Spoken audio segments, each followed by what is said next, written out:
What do you think is going to happen with Bronny in his NBA career? If you were to crystal ball this thing, close your eyes and bet on it, what do you think happens? I don't think he's going to be an NBA player.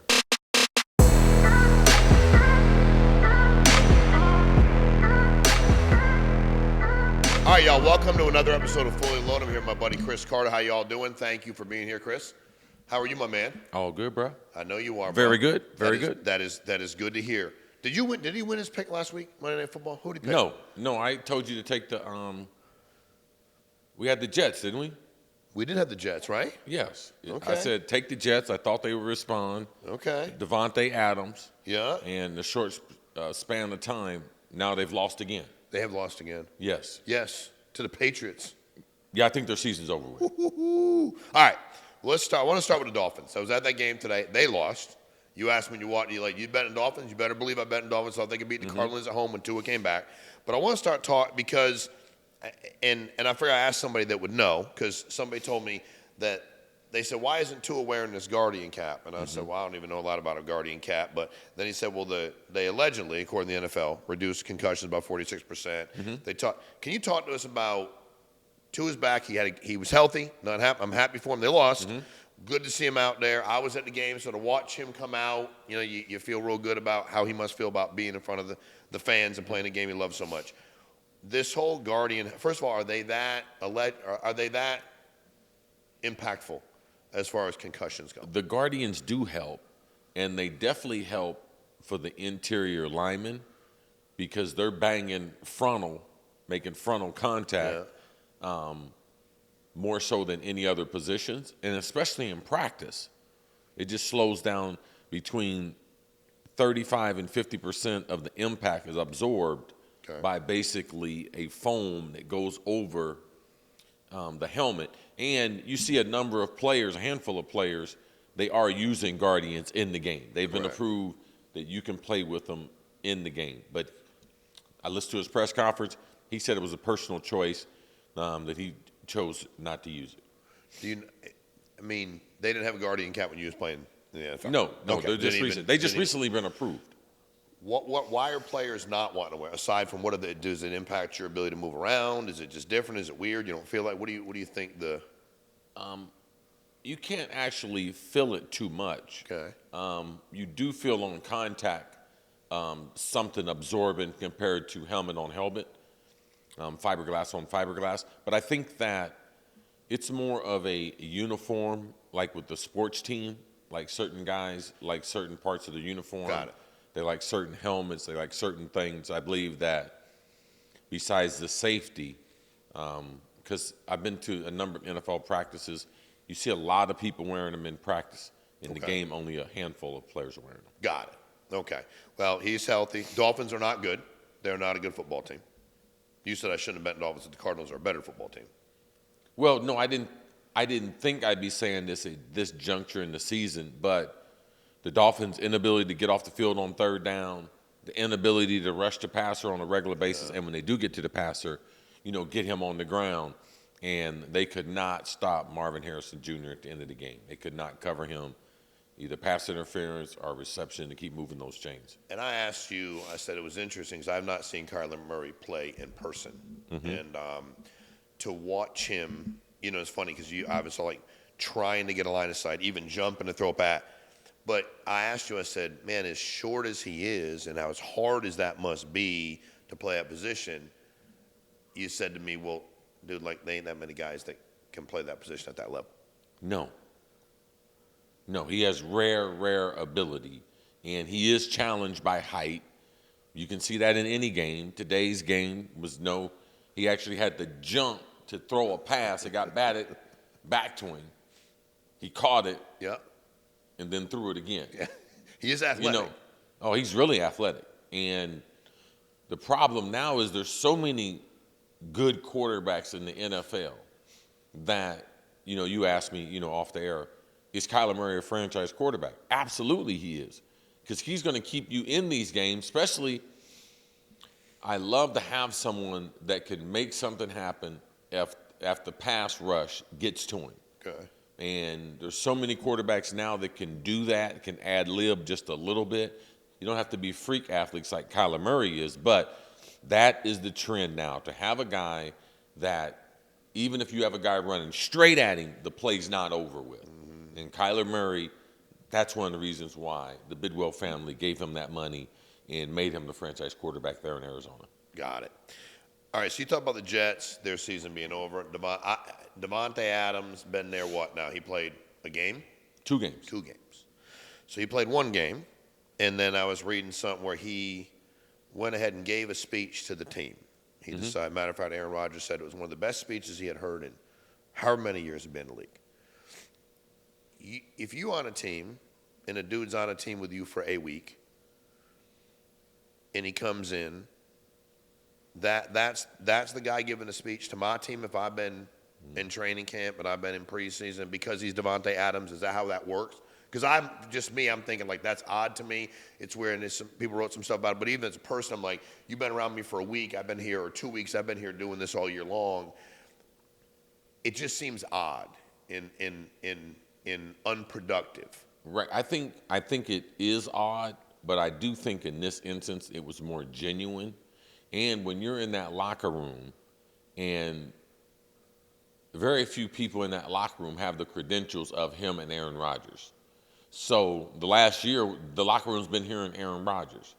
But I think with Devontae Adams, some of the misconceptions with getting traded and things like that, I do believe his voice in the locker room, because he's not known as a normal wide receiver. He doesn't talk all awful lot. He's not overbearing as far as bringing attention to himself. So I do think when you analyze the personality and the situation, this was unusual, but I do think that it was genuine, and he's trying to get to know his teammates in the middle of the season. So there are no bonding exercises. There are no, hey, guys, we're going to go bowling tonight type things. Like most of those things happen in mini camp, summer training camp, OTAs, and at training camp. So when you miss that, you miss the opportunity for people to trust you. When you get into a season like where the Jets are, going into the game 2 wins, 3 wins, and guys start to be independent contractors. Okay. Guess what I'm getting ready to worry about? My work, my assignment. If I'm the left tackle, where's my hand placement? Where's my foot placement? How do I grade out after the game? And then my unit. So that over winning when you get to that point? Yes, you have to. Okay. You have to, because you're still winning or losing. Everyone still has a job to do, and everyone's being evaluated. So when you're not winning, it's less likely that more people are going to keep the job than when guys are winning. You know, they're looking for a solution, and typically if you're losing, you could be part of the problem. So you're trying to put good tape out there. That is true. So it becomes very, very, I get internally focused on me. I start concentrating on my assignments. What kind of blitzes can they give us? What kind of defense are they going to play? Because after the game, yes, they're keeping score up there, but our bosses are keeping score too as far as how you grade out on tape. Yeah. So that's a little bit different. So prior to the year, everybody, the majority of people at least, seemed to think the Jets had a good roster, and the Jets had a good chance to be relevant in the East, relevant in football in general. Whose fault is it, or what happened? They fired their coach. This guy's interim. We got some. Where did they lose control of this team? Because they haven't had any major injuries. I mean, there's been a lot of people that have participated in free agency and added a player or two and swore up and down, hey, man, we got a good roster. But a roster doesn't win you games. It's about team. Okay. There's a difference between roster and team. And when you don't have that bonding, remember this summer when Aaron Rodgers went to the pyramids and everything and he wasn't at the OTAs? Correct. And remember people said, oh, it's not a big deal. Big really? deal, ain't it? Really? Well, you're supposed to be part of this team. We all supposed to be alike. We all supposed to put our pants on the same way. When we all practice, all of us are supposed to practice. Correct. And then when you get off to a slow start, it's hard to galvanize the team and bring everyone back together when you never really were a team in the first place. A couple problems. Their offensive line, they added some older players, and They don't have the overall unit continuity, and they're not that good. So as an offensive line, when people start to get to Aaron Rodgers, that's going to take away some of his ability. Aaron Rodgers used to be great on the move. He's 40. He used to be. And you can tell he cannot get away anymore. The first couple games of the season, he had some elusiveness, especially week number 2. But after that, he's been getting nicked up. Week number 3, you can start to see that he's not as apt to leave the pocket and be able to create more time, and he turns the ball over at a greater rate than any other time in his career. So the things that he was real special at, elusiveness, not turning the ball over, he's not real good at. The offensive line is not real good. And just like in today's game, they don't have a good kicker. Their kicker's probably lost them 3 games. So if they had a better kicker, which when you trade for Devontae Adams, it didn't help the offensive line and it didn't help their kicking game. So in a situation, Aaron Rodgers don't come, he's doing whatever he's doing. I remember, who polices Aaron Rodgers? Or can you not police Aaron Rodgers? There's no policing a guy that gets like that. Because just because you have uber talent, just because you won a Super Bowl, just because you say, oh, okay, I want to play, another year or 2, Aaron Rodgers is not the same leader as Tom Brady. Like Aaron Rodgers, there's a reason why him and Brett Favre only won 2 Super Bowls in over 30 years. So how is part of this not a big part of it not Aaron Rodgers' fault? Because they're not great leaders. This season's not his fault because he's not a great leader. Nobody should have expected him He to be never was a great leader. So nobody should expect that out of him. No, I'm just trying to tell you the reason. Okay, you asked me why. Got it. Okay, he's not a great leader. No. Got it. He can't bring these guys together. Why? He's never been about that. There's always been something very, very different about Aaron Rodgers. So the dudes are not galvanized around him? No. Never. Got it. You saw when they had really mixed emotions when he left Green Bay. Yeah. Yeah. There's a reason why. Yes. And now it's playing out in New York. Man, when the Denver Broncos got Peyton Manning, he had neck surgery. He had lost his fastball. I remember. But yeah, they call him the sheriff for a reason. Like, do you think Aaron Rodgers could create a TV program the way Peyton Manning has and have all these friends and stuff participate? No, dude, because he's not likable and at all. People love Peyton Manning. How could they not? And it seems apparently watching from a distance, it's hard to like Aaron Rodgers. Sitting where I sit, it's hard to like him. Peyton's greatest work was winning a Super Bowl with a defensive-oriented team. Correct. Not getting them to force the ball. Correct. Just making the plays that he wanted to make. Loved it so much, still makes his home there in Denver. Yeah. Smart dude, man. No doubt. I mean, smart guy. And if the Jets roster today, even though the offensive line had a dude like, I know it's Peyton, had a dude like that, could they compete? Oh, absolutely. Yeah, they would be right there with Buffalo, with Kansas City, because it would even empower their defense. Their defense would even be better. Like the Jets, they always, the personnel, through the years and everything, but the Jets have not had great leadership. When they lost Rex Ryan, when they had Rex Ryan and Sanchez and that defense and everything, that was the Jets, outside of the name, that was the Jets' best time to really try to win because they were a football team, really solid special teams, great defense. Rex had everyone's back, talking stuff and everything, but they were a team. They didn't have a great roster. They had a good roster, and they got the results from it compared to today's roster. The owner talks about, this is the best roster. I don't think so. It's the best roster since he's been there in 20 years. Woody Johnson, he needs his glasses checked. Speaking of glasses checked, did you see this LASIK, was it a tweet on Twitter when they was talking shit about the ref, the officiate when dude had the face mask with the Vikings? Oh, on the Vikings game. Did you see that? Did you see what they put? Yeah. They get your eyes checked, bro. Oh no, they had him out there with the walking dog. Yeah. Had him out there with the Stevie Wonder glasses, the cane. That's a hard one to miss, bro. It was a bad angle, but it's a horrible time to miss it too. Yeah. Oh yeah. it's a horrible time to miss it. Yeah, well, it's a big one.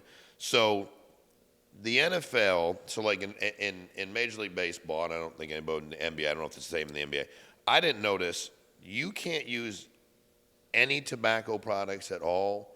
Like, I know I wouldn't think you'd be walking around smoking cigarettes in 1958, but Baker Mayfield gets, not in trouble, but gets a letter because he's using Zins on the sidelines at an NFL game. Baseball, I chew tobacco, so everybody chew. I watch guys chew tobacco. Mm-hmm. You can't use any nicotine, tobacco. Like, they are that focused on what you do sitting on the sideline. You take a Zin and you put it in your mouth? I'm pretty certain that is the rule. You read it. And I'm pretty certain that their guys are using tobacco regardless. Yeah. But they caught him on a camera. NFL was going. Well, I think that it's all about imagery and it's all about the what you're trying to depict. People told me that, and then I remember seeing a documentary with Jack Nicklaus and Arnold Palmer smoking cigarettes. Yeah. And then when the game of golf got on TV, they were like, oh my goodness, I think Jack Nicklaus stopped smoking. Yeah. Right? But they stopped trying to shoot the players that were smoking. And when I actually came into the league in the late 80s, guys were smoking in the locker room and outside the locker room, players and coaches. In the 80s? Yeah. Yes. National Football League, dude. Smoking them, sending the cigarettes and going halftime, and playing. they fire up a heater, man. At halftime? Yeah. They get you prepped for the second half.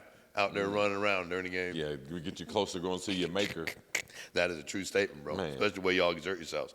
All right. So the Chiefs, Antonio Pierce said that they were going to physically bully Mahomes.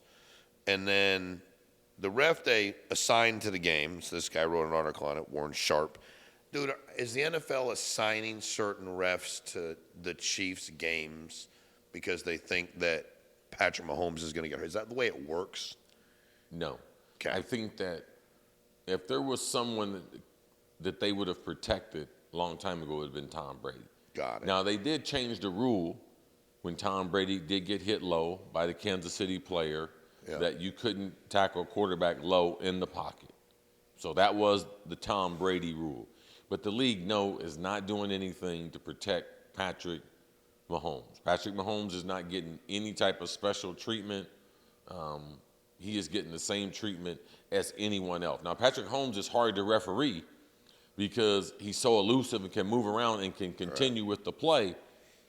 That's hard for a crew to be able, but the games are already pre-lotted for which refs are going to have them over a certain period of weeks. So the crews rotate around. So there's not a certain crew traveling around with Mahomes. Now, from a scouting standpoint, you get a scouting report every game on who the crew is. Okay. What they like to call, what's their specialty, and what do they allow a little leniency? In what areas of the field do they allow a little leniency? So they're humans. Mm-hmm. So there's a pattern to all humans. So you do get that scouting report to be able to look forward to the game and create a game plan within knowing who's going to be calling it and what they like to do on a regular basis. But there ain't nobody in some NFL office somewhere going, we need to assign this guy to this game and help somebody win. It does not help the league because they've created so much parity through the draft and free agency and the salary cap. They don't have to do anything else to create parity. They would mess it up. Correct. Plus, wouldn't they? And someone would squeal. No doubt. Can't keep the mouth shut. No. Plus, on top from National Football League, don't you like, listen, I know they're excited. The Chiefs are great, but do you want, them to win? Every era has a great team. Correct. Man. But wouldn't you want to have a different team anyway? Wouldn't they, National Football League, be ecstatic if somebody else won championship in a while? The Lions or... Listen, you have to think about it. When you're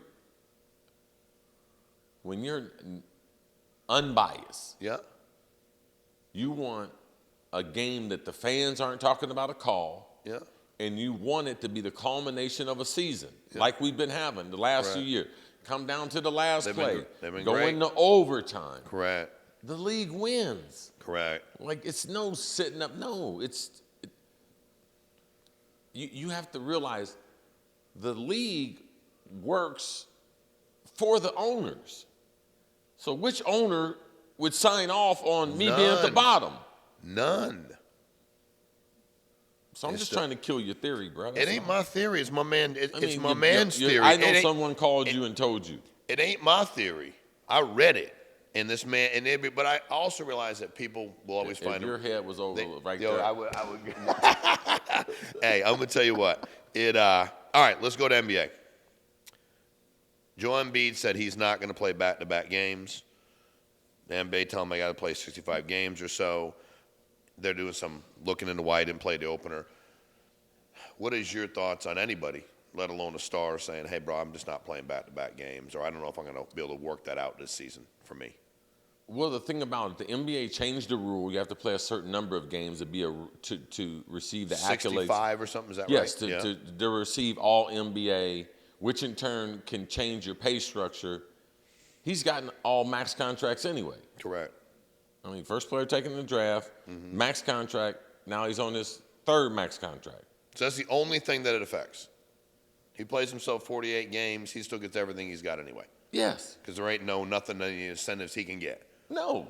So the rule isn't that big a deal for guys on max contracts. Well, the thing about it is the guy's been injured more than anyone that we know playing pro basketball in the last 25, 30 years.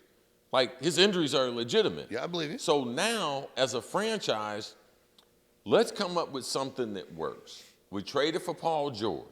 We got a legitimate shot at Boston. Yep. When? January? February? What difference? No, we were ready at the end of the season. It doesn't. We'll be Give ready me in the playoffs. Give me in the playoffs, and we got to be healthy. Right. So if there was a quarterback who was injured and he wanted to play, and the team was like, listen, we're going to hold you back, try to win a few games, and get in the playoffs. We believe that if we get in the playoffs with you, we'll have a chance. That's their only chance. He's the most unstoppable player in the NBA. He's a beast. So now all these other things didn't work. Last year he had a great regular season. I think 35, something like that. Didn't qualify for the scoring championship, all that, because didn't play enough games. But he wasn't healthy at the end. Correct. So which in turn, they got no chance. So I can understand as an organization, okay, this hasn't worked, this hasn't worked, this hasn't worked. Okay, we got Paul George, we got him for 4 years. How can we maximize this window between Maxey, George, and Joel Embiid? Like, that's what I would be trying to do. So I don't mind. I mean, this guy has a laundry list of injuries. I mean, knees, ankles, hips. So when old school NBA guys said he should play unless he's hurt, legitimately hurt, you're like, no, he's been hurt enough. He wants to manage his body. He can manage his body. I can't make him into Michael Jordan. He don't have the same body. Like, this is ridiculous. People are stupid. I would agree with that. Like, guess what? The number one way to predict future behavior is past behavior. This is not because the kid, he's careless. It's not because, he's always out of shape. Like, he has to be at a premium weight and everything. But Shaq was a lot healthier than him. Wilt Chamberlain, there's no comparison. Kareem was the healthiest big man of all time. No. Olajuwon, like all these, they're not them. Embiid just gets hurt a lot. So why would he came into the NBA hurt? He was hurt at Kansas. Like, man, he came out the womb, he had a sprained ankle, dog. Like, why do we beat our heads against the wall? So let him be who he is until the playoffs. Let them win. Let them do what they got to do for the franchise. If he don't qualify for scoring stuff and titles and MVPs, and so be it. Do you know what made Joe Willie Namath? That 1 year where they caught magic in a bottle. His stats, for the most part, pretty average. He did have a 4,000-yard season and everything. But in that season, those knee injuries, they got him in the playoffs, and he was able to be healthy enough to be able. Now, that is an example from a long, long time ago. But if they're going to win a championship, he's going to have to be relatively healthy. So which in turn, how can I get to the movie right here? Okay, so I'm going to have to really watch this part. And Joel Embiid's going to have to play a big part as far as keeping his weight and making sure that he stays engaged when he's not playing. That, to me, is my biggest worry. Explain that. that he doesn't stay engaged from a brain standpoint, because when you're missing games, you're not getting fired up for people. You're not facing double teams every night. You know, how much fire does he have when he's on the court compared to when he steps away from the court? Is he losing it? Is he still up on the game planning? Got it. Does he travel with the team? Is he still staying up with nutrition? Is he lifting weights? What does he do? I think this is all new. Yeah. But I'm saying, what has he done historically? I would he think stay locked in and engaged, or no? Listen, it's just because I have a friend. I have a friend that used to live in the same Ritz-Carlton building as Joel Embiid. And Joel Embiid gets out of his whatever kind of car he's driving, Burger King, McDonald's, and throw it down in the parking lot. Okay. That ain't locked in, bro. So those are the types of things that the young Joel Embiid, he showed signs of real immaturity, didn't really care about what weight he was at.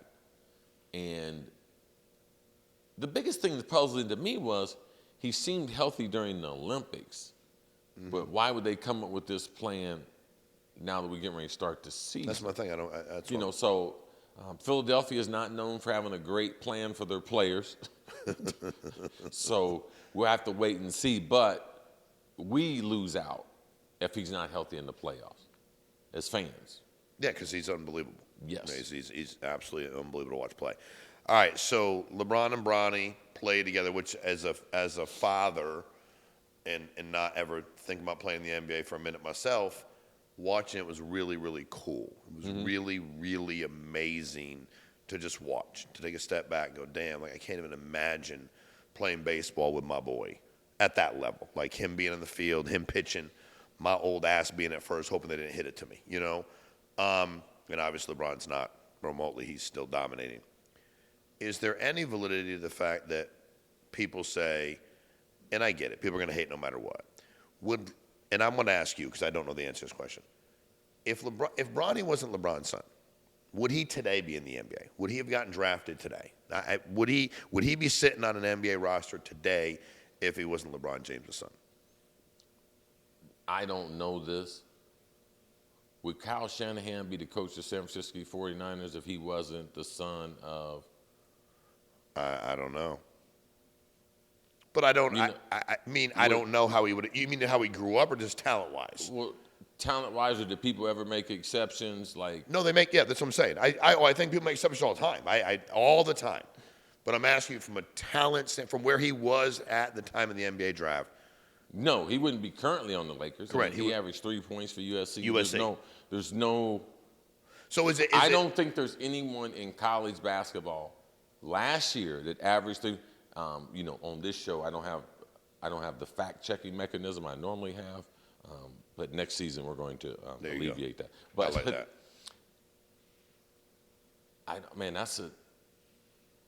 That's a really, really good question. But I would want to stand on. There's no one, unless it was a 7-footer or somebody got hurt early. Average 3 points. No. And what I would stand on is somebody didn't get. The only thing, I don't know, man. And he's only 19, right?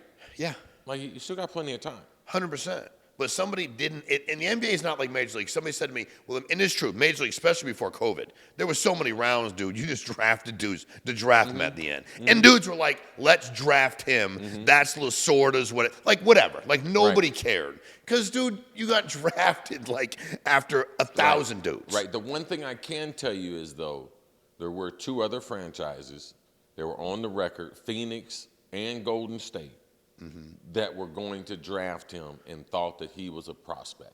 And the agent had to negotiate to tell him he won't show up if you draft him because of the history they were trying to make. So it wasn't like the Lakers were the only team thought he was a draftable player. So then even though you're saying we don't know another dude in college basketball last year that aside from some 7-foot dude from Lithuania, 7'4", who averaged 3 points, got drafted.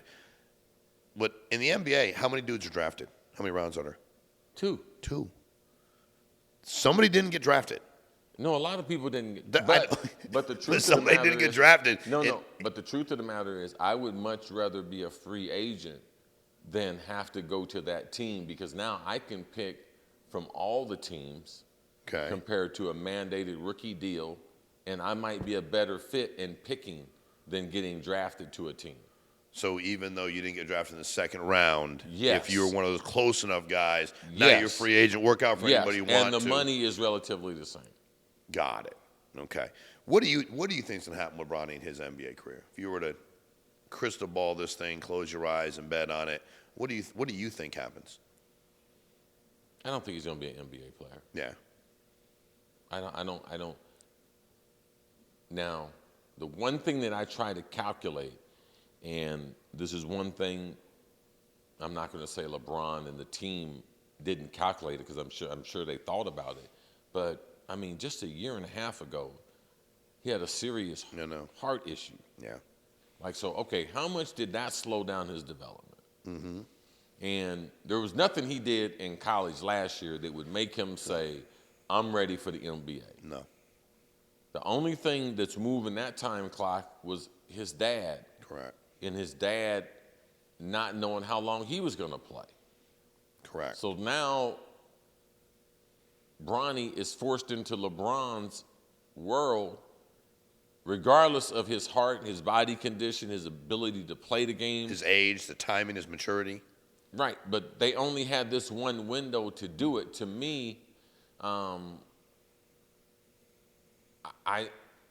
mean, I know they're going to probably do a documentary on it and everything, but to me, okay, I grew up with the Big Red Machine. I grew up right outside Cincinnati, Ohio. Yep.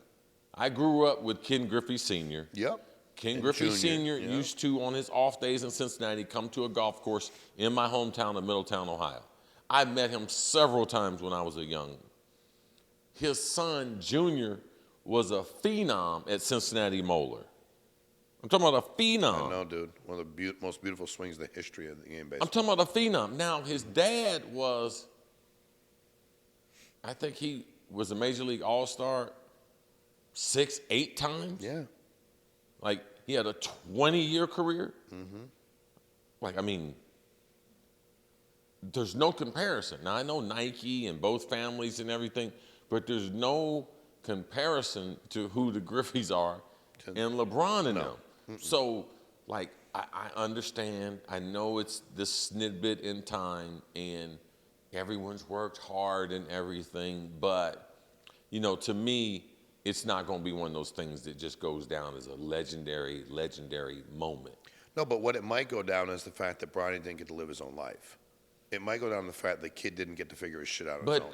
But that happens in regular business, though, Sean. Happens in regular life. Yeah, like that. It happens in regular life. 100%. Like, it's hard to be 100% kids of successful people because of the expectations. But it's also, it's a hell of a thing to wake up in the morning and not have no worries.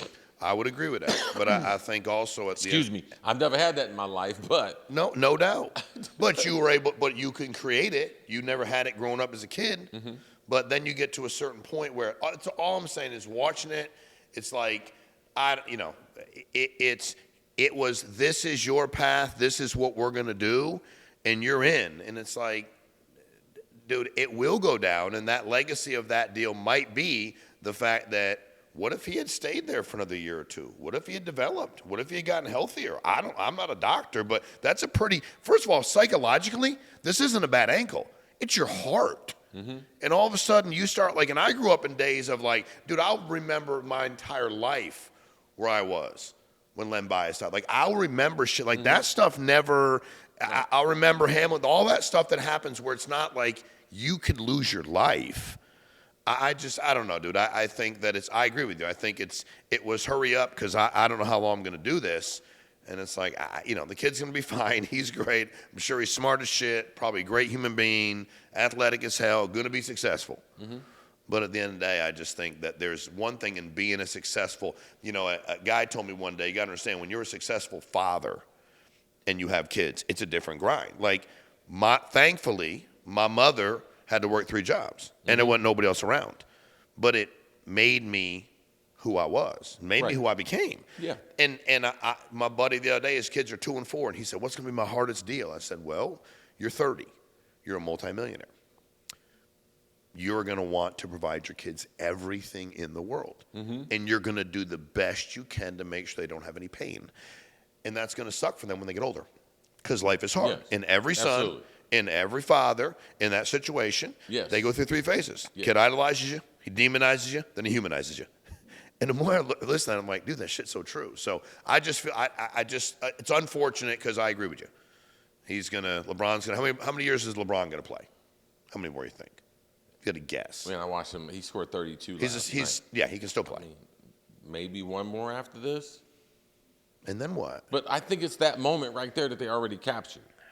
I think that they would be satisfied because in all You think reality, Bronny would be satisfied? Or Bron? I mean, I don't think look Bronny would be satisfied with just that moment, but in all reality, to see him being on an NBA floor, he doesn't have the jump shot, he doesn't have super athleticism, he doesn't have height. Like, to be a young defensive specialist and be under 6'4", I mean, how many of those dudes are living? Yeah, yeah. I mean, in the grand scheme of perspective, I mean, they don't play defense in the Yeah. NBA. So now Yeah. I'm trying to be a defensive specialist where they ain't looking for Correct. a defensive specialist. Correct. Like, it's hard to get a gig. It's hard to get when they ain't looking for one. Yeah. Yeah, I'm chopping wood and everybody's cooking with gas. Damn. What am I? Damn. Well, no matter what, it is a moment. But like you said, it's nothing compared to the Griffeys. I watched that, grew up watching it, and I mean, talk about 2 unbelievable, oh my God, at the top of their game. So, all right. So this week, I want to do this before we get, because you were at Russell Wilson. How's Russell Wilson been playing? Good. Yeah, good. It's what you told us. He's going to play good. Everybody stopped getting excited about I Fields. said his ceiling was so much higher than Justin Fields. I know. He's played the game at a You level said so when you much go higher. watch them both play, you won't be confused who the guy is and who's not. Go to practice and watch them both play. Mike for a little Tomlin bit. said, I'm going to put the best guy in there to win us a Super Bowl. Okay. And I'll know when. And last week when Russell scrambled and threw a touchdown pass, I saw Mike Tomlin give him the biggest high five, and to me, I saw enough. That's it. So what do you think about the Giants at Pittsburgh? Pittsburgh's giving them 5.5 tonight. It's gonna be tough. It's gonna be tough for the Giants. And their main offensive weapon being the young wide receiver from LSU, phenomenal player. Missed a couple games because of concussion. Quarterback inconsistent, inability to be able to run the football. Yeah. Like I like the Steelers. I like their defense. You like They'll them to turn cover? over. Yes, I like them to cover. So they should take the Steelers. Yes. Cris Carter says take the Steelers. Take the Steelers. Even though I was off a little bit last week, but that's Aaron Rodgers' fault. That's totally his fault. The whole thing's Aaron Rodgers' fault. Step Obviously. up, man, and be a leader. You don't galvanize I know you're nobody. not a great leader, but be a leader. All right, let's wrap up and talk college football. So Texas, they beat Vanderbilt. Close game. Yes. Oregon put a beat down in Illinois. Yep. Miami put it to FSU, which nobody thought they were, obviously. Penn State beat Wisconsin. Your Ohio State Buckeyes, 21-17 Nebraska.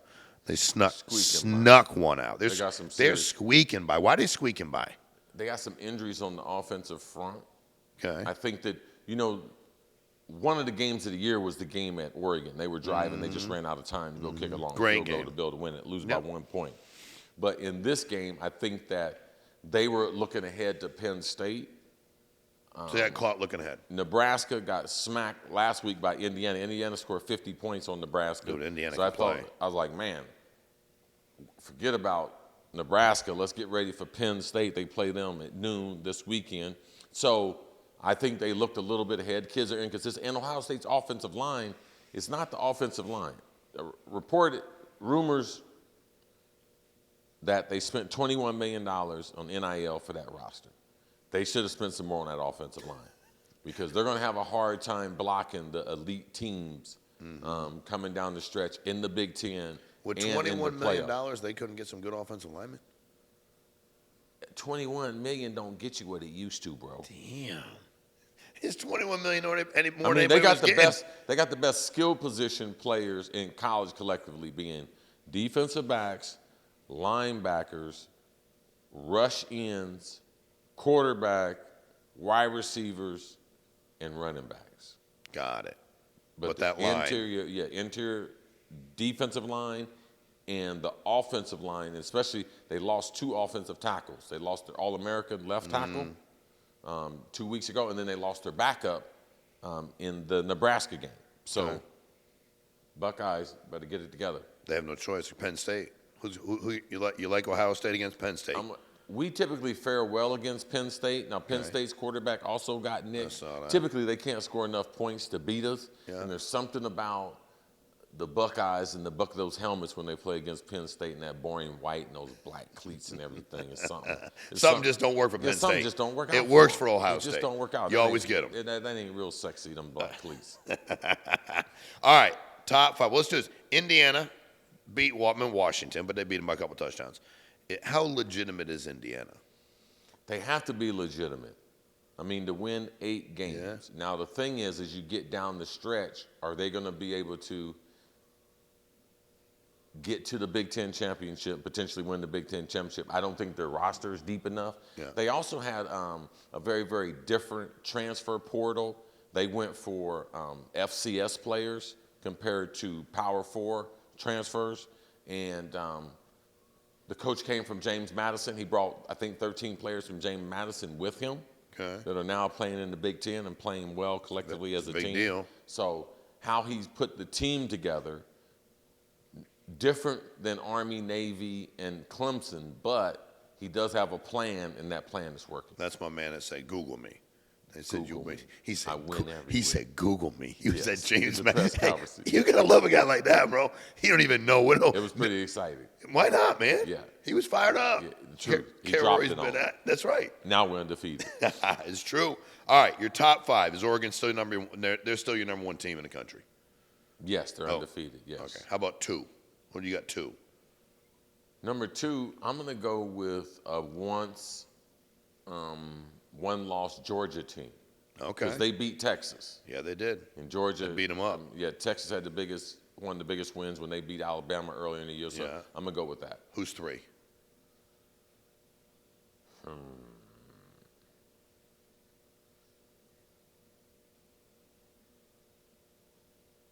They're going to say the Buckeyes. I mean, the Buckeyes are up there, but it's like, they scare me. You're going to move them 4. Then who's 3?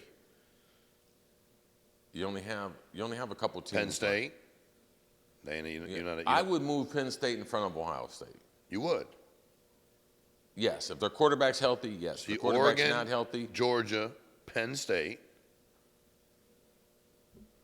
Who else? There's Texas in there. There's Ohio State, Miami. I would say Miami number 3. Okay. They're still undefeated, 2 undefeated teams. Yeah. And I would still have Indiana out of that. Indiana would still be like number 6. Okay. So I would go Oregon number 1. Yeah. I would go. I'm going Georgia number 2, Miami number 3, and Penn State and Ohio State 4 and 5. Those are your 4 and 5. Yes. We'll learn a lot this weekend. Yes. In Penn State, Ohio State. Yeah, it's going to be on. How about the NFL? We'll wrap up with this. Who is your Vikings? They come off a loss or 2. Yeah, they play Indianapolis next week. So if they get the 6-2 after 8 games, say, okay, the Vikings, because even in the 2 losses, it's not Sam Darnold. Yeah. The defense has not played as well under Flores, and they're missing their starting middle linebacker. T.J. Hockenson, the tight end, is still not back yet. And there were some rumors about trading the receiver Jordan Addison because he wasn't involved enough. But Sam Darnold is working out at the quarterback spot. They did not lose this past Thursday night because of him. Yeah. You know, Matthew Stafford played unbelievable. The receivers for the Rams played unbelievable. But, you know, the Vikings, I'm worried. I'm worried because left tackle got knocked out for the year. Their inability to be able to establish a running game on a regular basis. So I am concerned. And Detroit and Kansas City, best 2 teams in the league. Kansas City. No doubt about it. Detroit's that good. Detroit's manhandling people. Let's go back to the playoffs last year. Yeah? Look, they're just one play away from making it. I mean, beating San Francisco, 1 call away, 1 challenge away. So they have built this in the last 3 years. The defense has gotten better. The question mark is Aiden Hutchinson. They're all pro defensive end, being out for the year. They've only played 2 games since then, and they haven't needed the pass rush, getting the blowout against Tennessee in today's game. So how does that play out late in November and December? Plus the stat you told me, would you tell me anybody that's played the Lions the next week has done what? You said every team that's played the Lions. Yes. The following week. They did not cover. They did not 6 cover. weeks in a row. So the Lions beat the shit out of you. Yes. You play them, they will knock you around. There's teams in past that were known like that. The Tennessee Titans, when they had Eddie George, and they had the physical style. Baltimore Ravens, when they had that defense. The Pittsburgh Steelers have been known to, man, they leave you black and blue the week after. Chicago Bears, when they had a defense and everything, very, very physical. The old Philadelphia Eagles, like, there are teams that there is a pattern through history that this can be replicated. And they're doing it. And they show up to beat you down. Their twist is, which also puts a Super Bowl spin on it, is they're also one of the best offenses in the NFL. Yeah. So it's hard to be explosive offensively and be physical, but their quarterback, their passing game, and they run the ball. They're two-headed monster running attack. They run the ball, and physically they overwhelm you week in and week out. You like the coach, and you like the whole deal, like the leadership. Yes. Like it all. Yes. Well coached. Last things I didn't ask you last week. Why can't Jerry Jones just say he made a mistake when he didn't get Henry? Why did he got to say that it wasn't a good fit, or he didn't think it would work? Or the Cowboys, I don't know that means they would necessarily be maybe they would be.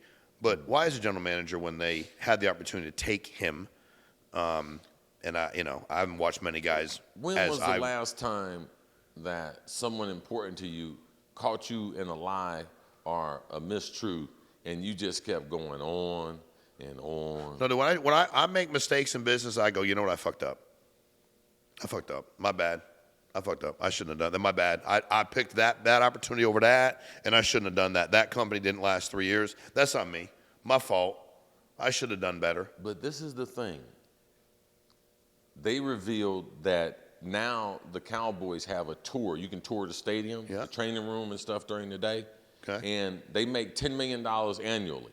Yeah. Now, as a player, you might be interrupted doing something by having some fans come through there. So there's no one else. The other 32 teams, only Dallas is the only one doing this.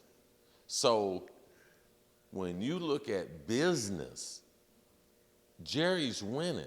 Just one part of the business is winning games. Yeah. So he's winning in a lot of other areas. So you're saying the Cowboys fans are the dumbest fans in football? Because the guy that runs it don't give a shit about winning. He cares about making money. It's my interpretation. Right. Y'all keep showing up, buying the stuff, buying the jerseys, filling the stadium, jumping up and down. The whole season you complain about it, and next year you're fired up like you didn't go through it last year. Right. And Jerry Jones knows you'll keep showing up. It's like a guy that keeps whooping your ass saying he's not going to do it. You keep showing him your ass whooped. Okay, check this out. Because I'm your friend. I am your friend. Yes, you are my friend. You're wrong about Jerry. Okay. And I've spent too many hours with him, talking to him, as a member of the Hall of Fame, too many private meetings with him. He's crazy about football. So he's just that bad as general manager? No. The last 2 years, he hadn't been that bad. I agree. Now, this year, they miscalculated the talent that they had and that their defense, the injured players, would come back and be playing at a higher level. And he thought Zimmer could replace, through scheme, their inability to not run the football. And he missed on Derrick Henry. Okay. But besides that, he really only missed on Derrick Henry. Why not just say I missed on Derrick Henry? You're just saying he just. There's not a lot of billionaires, man. They're having press conferences saying, you know something, I did not do that the right way. Got it. So they he will does ride care that much about winning. No, he cares He that cares. much about He's he that. Really, it's he passion. Really does. So he give at it. He wants to win. He wants the Cowboys to damn win. Yes, but if you look at the teams that have been winning Super Bowls the last 5 years, they are better football teams than his.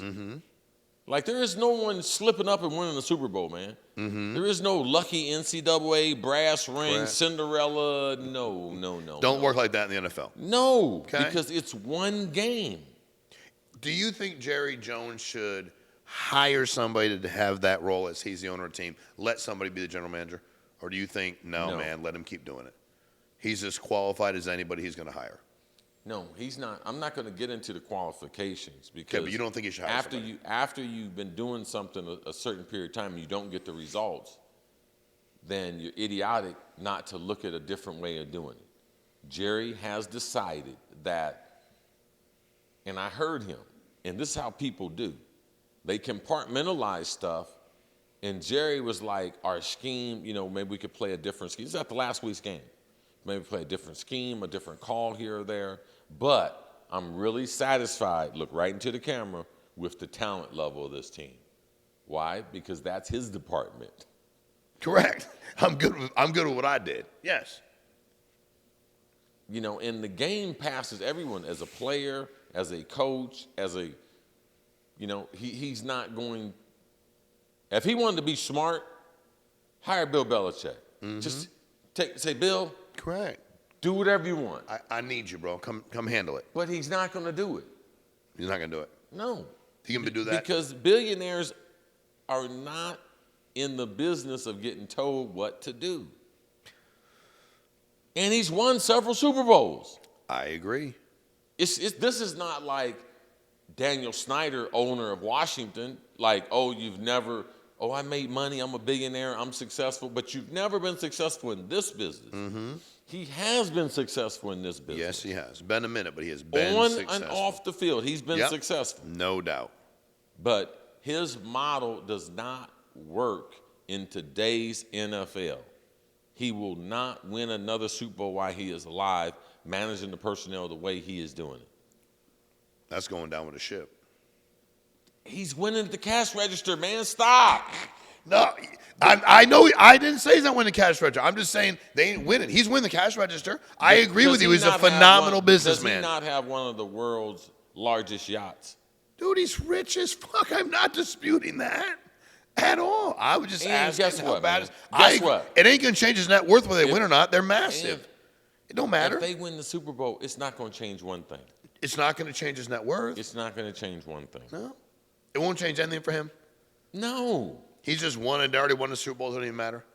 Then how do you say he cares that much about winning? Only thing he cares about is his ego. Got it. Ego. That's it. That's a hard thing to do. And then he's going to charge more for the product. You think the circus was is expensive now. If they win it all, good Lord. Well, guess what? They ain't going to. You don't have to worry about it. No. Not as long as he's alive. So. No. All right, man. Well, first of all, I love you. I appreciate you. Thanks for your take always. All good, I mean man. it. It's unbelievable. Guys, appreciate y'all. Like, subscribe, share. Thank you for checking us in every week, checking us out every week, and being here. Hey, Steelers, give him 5.5. He gonna hit that. Let's go, Russell. You're gonna hit it. You're gonna see Russell. See y'all soon. Thank you, guys.